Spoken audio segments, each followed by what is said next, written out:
All right, it's going to be getting a new tenant ASAP as soon as possible. How to turn your property as quickly as you can. So your tenant's leaving, maybe it's the end of their lease, maybe they gave you notice and they're moving out early. Now you have to worry about getting that property flipped over to a new tenant. It's not a problem. It's actually probably a good thing because you have the opportunity to make some more money this year on this property.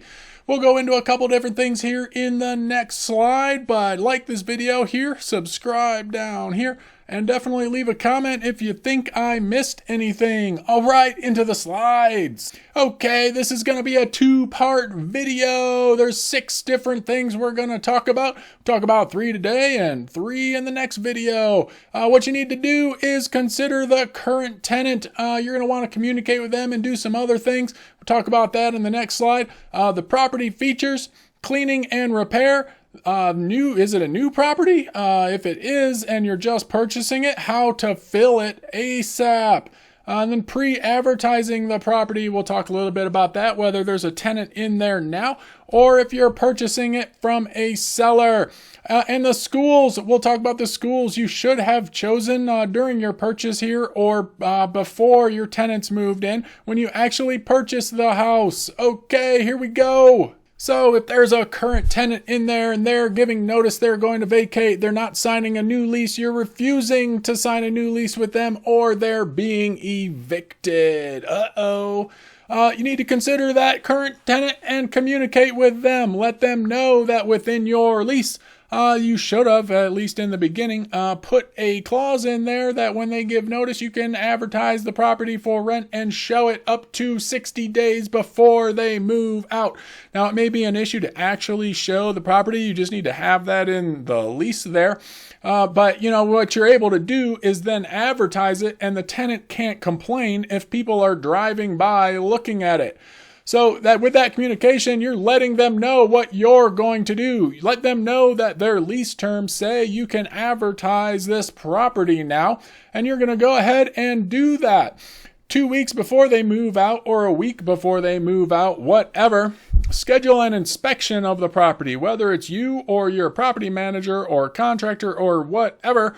Schedule that. Let the tenant know, hey, if it's okay with you, I'm going to go ahead and have the property inspected prior to you moving out, assuming everything is in great condition and it's left that way after the inspection. It will speed up the return of your security deposit or most of it. What that allows you to do is figure out what's wrong with the property, what needs to be cleaned, and schedule that to happen the day they move out or the day after they move out so you can get to work on it immediately. It also lets you know when you can begin scheduling people to walk through the house to look at it to possibly rent. The other thing you want to do when you're communicating with your current tenant is confirm the vacancy date on multiple occasions.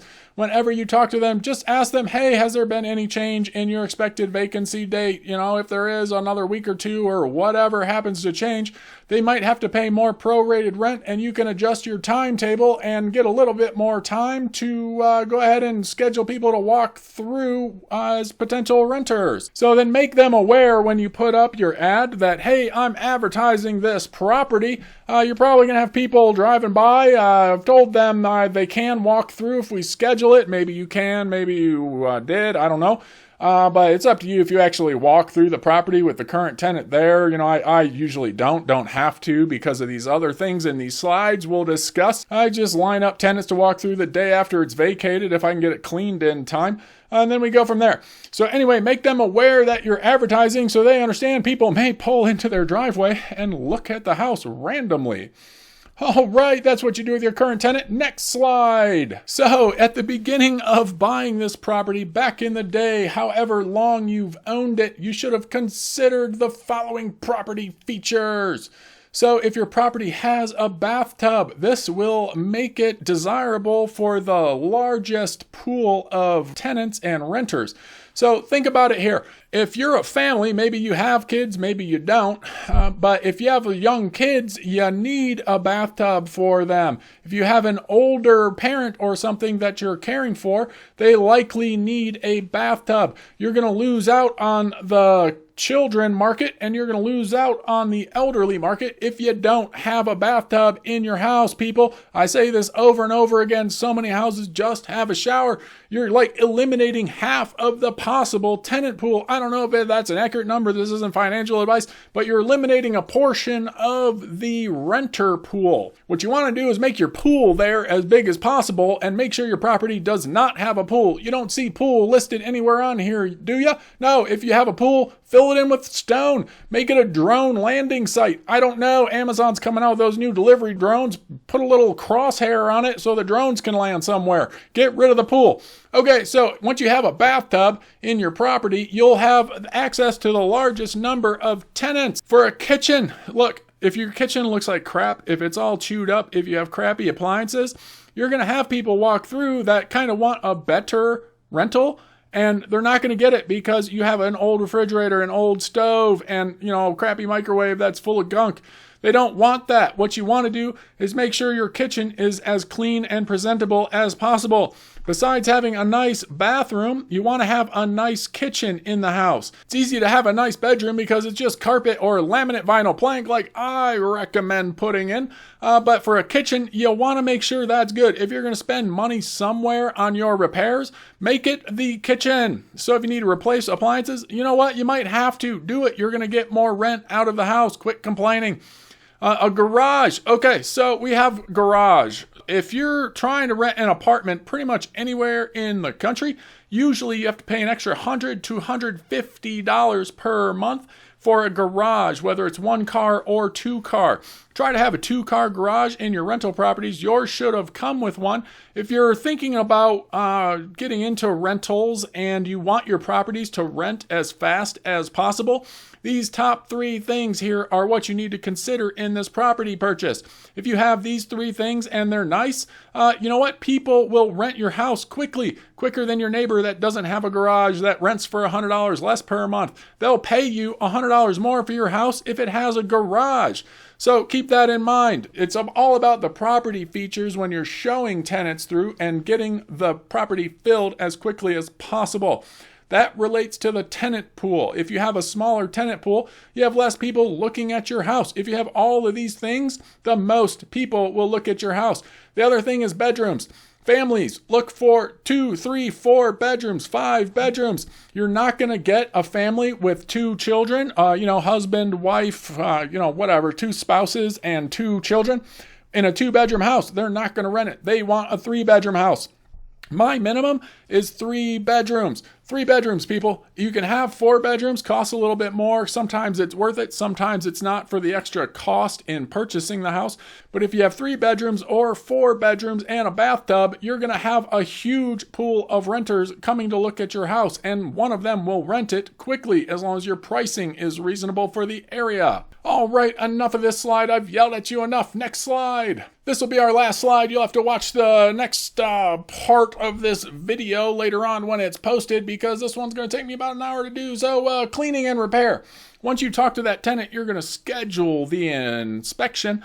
Your inspector, you or cleaning crew or your contractor is going to go ahead and walk through the house, schedule that with the tenant. So they're going to go ahead and walk through. They're going to mark everything down that needs done. And they're going to come back to you with a list of a bunch of crap that needs to be fixed. And you're going to look at it and be like, oh my gosh, that's going to cost me so much money. But hey, don't worry about it. You're going to get it all fixed up. And that's going to get a tenant in there as soon as possible to continue renting your house. So what you want to do is get your contractor there to estimate time for repairs. If they come back at you with any more than 2 weeks for repairs, add 2 weeks onto that because it's going to take them longer than expected.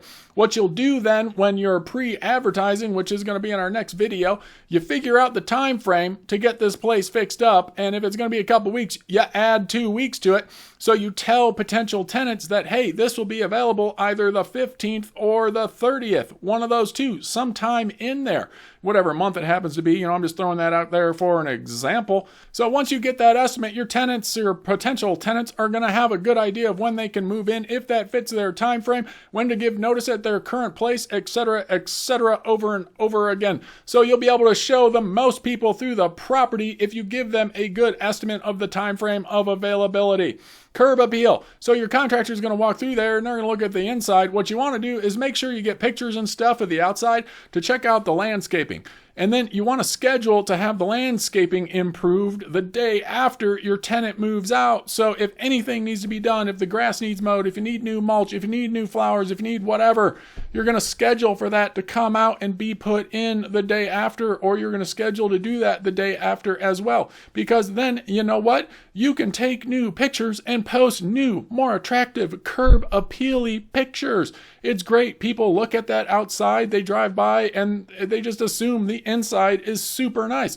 So, think about it. If you have two people walking through a house and one of them thinks the outside is disgusting, their preconception of what the inside's going to be like is going to be even worse. If it looks good on the outside, they're going to assume it looks good on the inside.